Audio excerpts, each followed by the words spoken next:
Welcome back, everybody. I hope you're all awesome. Today's video is a little bit of a different one. This is essentially going to be an in-depth preview of an app called Petal, which offers pedalboard automation. And the way I've come to do this video is pretty interesting because I did some tutoring or consulting, if you want to call it that, a couple of months ago regarding the axe effects. As I do, I help a lot of people out with their rigs online in addition to the regular guitar teaching that I do. And speaking to this particular student who's the developer of this particular app, they kind of just mentioned offhand that they had something pretty cool that they were working on in order to automate their pedal board. So I'm sure some of you are familiar with various ways you can automate MIDI switching in a live context, whether it's running backing tracks or using a DAW to send MIDI controls to, say, your modeler or your MIDI-enabled pedals. What Petal does is it lets you do that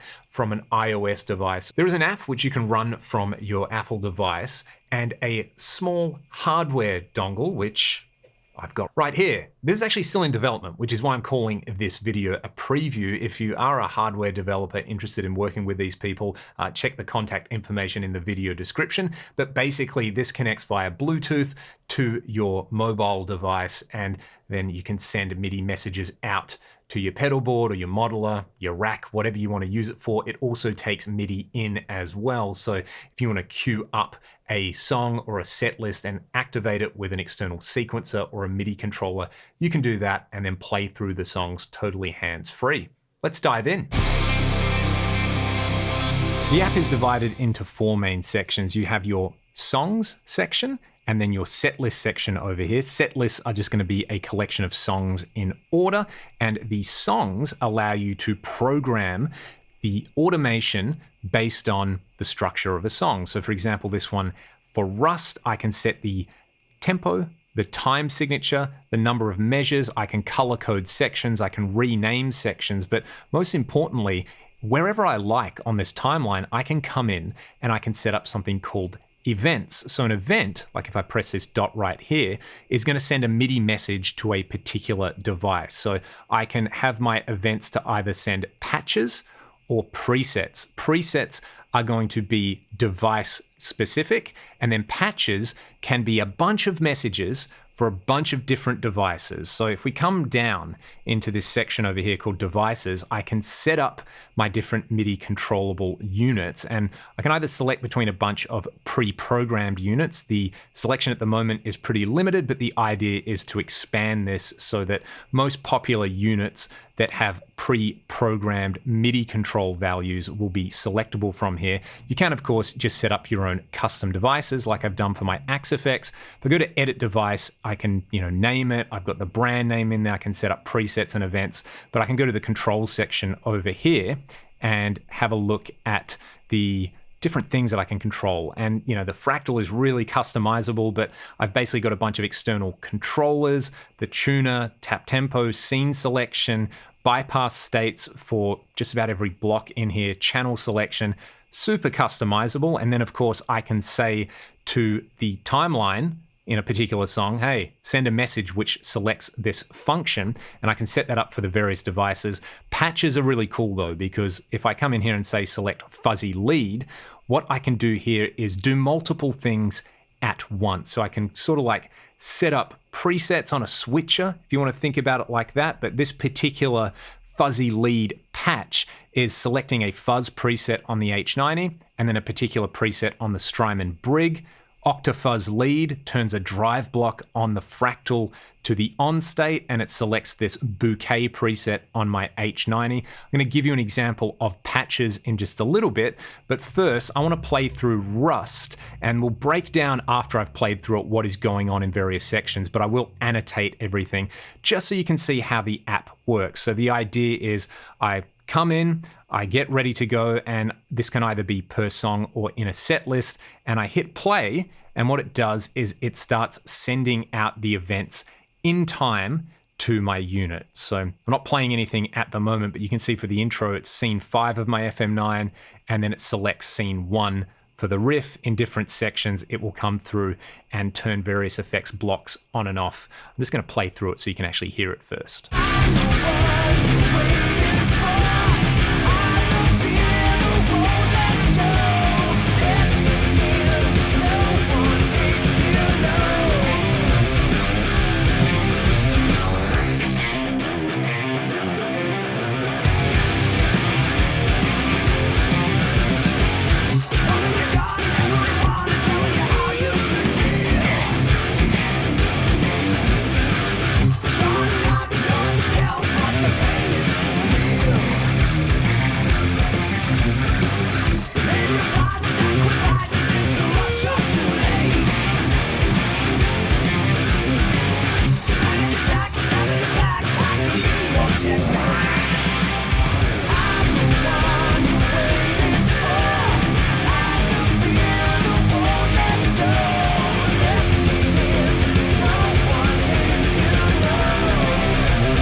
Now, just to dive a little bit further into what that playthrough was doing, I'll start in that chorus section over here. So the chorus is just using scene 1 on my device, which is a big chunky rhythm sound.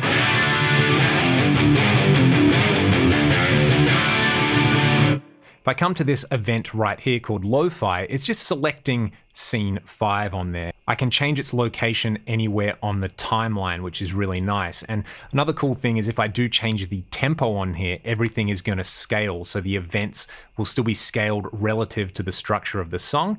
If I want to change this, I can hit the little 3 dots up here and I can edit the section, cut it, copy it, remove it, disable it. I can add ramping, which is a really cool function in here, which I'll show you a little bit with another playthrough, and essentially totally customize this. I can also set this up in here that if I want this to be a preset, so a one device specific MIDI message, I can do that.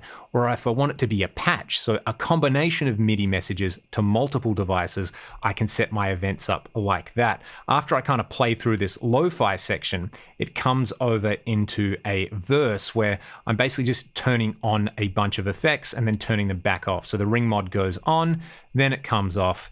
This is all independent of the scenes function on the Fractal. The rotary comes on and then the rotary comes off over here. Then I think I select my lo-fi scene again over here very briefly. So I'm avoiding a lot of tap dancing over here. The last thing that you would have noticed is that I was increasing the reverb mix. And the way I was doing that, let's go say to this breakdown section. So right before the fill, I'm sending a MIDI message which tells me to turn down an external controller. That external controller is tied to the input gain of my FM9. It's going to turn it right down so that when I'm playing that chunky breakdown, there's not a lot of reverberations. In the solo section over here, there's actually a message right before that that sends a scene message. So it says, hey, change to the lead scene, but also turn the reverb up at the same time. So what I'll do is I'll just kind of play this here and I'll leave it on the reverb block of the Fractal so you can see that happening in real time.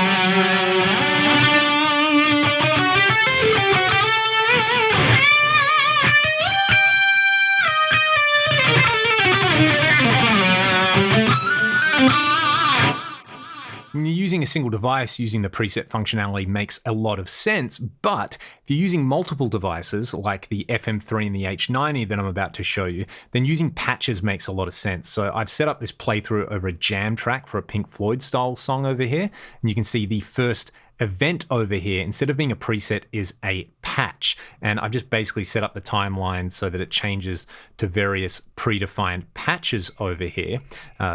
Phase, verb, octafuzz, lead. What do all these things do? Well, I can define them in the patches section over here. Octafuzz lead is turning on a drive block while selecting this bouquet preset on the H90. Something like phase verb, if I press on it over here, it's turning the phaser on the AXFX or FM unit on. It's turning the drive block off, and it's selecting a different preset. This one's called Black Hole on the H90. So I'll play through and you can see a bunch of these different patches in action.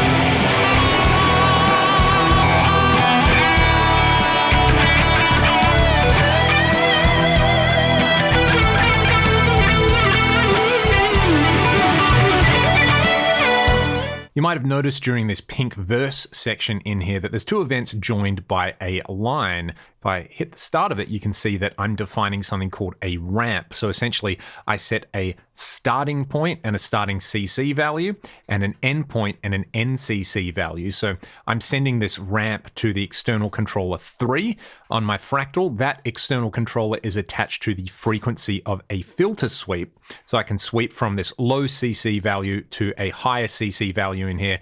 I can just kind of press and swipe or set specific values in here. If I press and hold to set the range of that ramp, I can easily adjust the timing on it. So if you want to do like timed filter sweeps or anything like that in a set list that is synced to the BPM and have it totally tight, that is going to let you do that in there. You can also set the shape of the ramp, like a triangle, a square wave, a sine wave, or an exponential shape in there, which is quite a lovely feature and opens up a lot of fun creative opportunities. Petal is designed around automation, but another application of it is that you can essentially create a customizable software editor for your MIDI controllable pedal. So let's take the Strymon Brig. Strymon have promised that they're going to come out with a computer-based editor for their pedals at some point, but they're not out yet. And I'm impatient and I like being able to customize things. So what I'm going to do here is I'm going to press the Brig device in here, and I've already gone through and assigned the relevant CCs from the MIDI implementation chart in the Brig manual. What I've got at the moment are 4 little buttons in here that I could assign to events for a playthrough, or I could set up just to center the unit and control it from the tablet. So basically this first little preset here is saying, hey, select preset number 1 in bank 0. Similar things over here. I'm selecting preset number 2 and preset number 3. So if I want to select preset number 1, I can press and hold, send it to the Brig, and then I've got my first preset.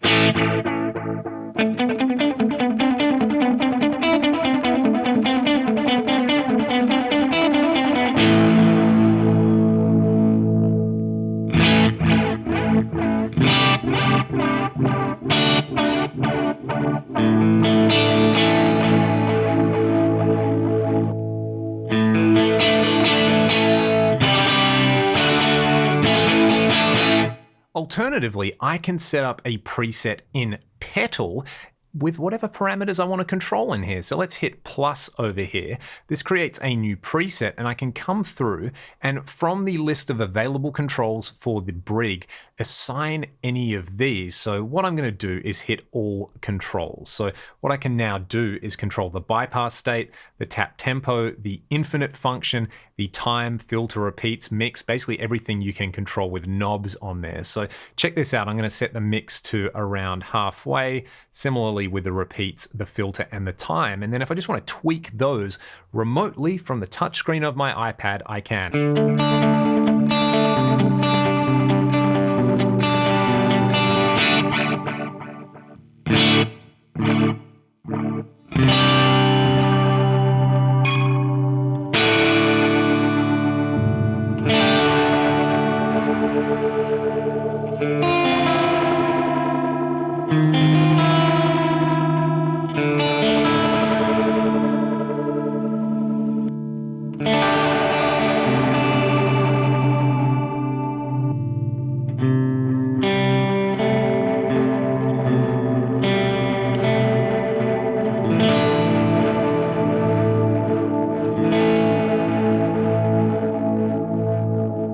I could then save this preset to the Petal app and send it to the Brig anytime I want to. Furthermore, it gives me that visual feedback on what's happening in a particular preset for something like the Brig or an Eventide Rose or Pedals by Mirus and Chase Bliss, where the presets are stored internally, but they don't necessarily correspond to the knobs because they don't have magical motorized knobs or anything like that. So it's a great way to actually get some visual feedback from what's happening. It's like an extra layer of control on there that I really like. That's it for today. Hopefully I've provided a pretty thorough overview of what Petal is going to offer. If you want to stay up to date with the development of Petal, I've included some information in the video description. You can also sign up to their mailing list if you want to get updates on this.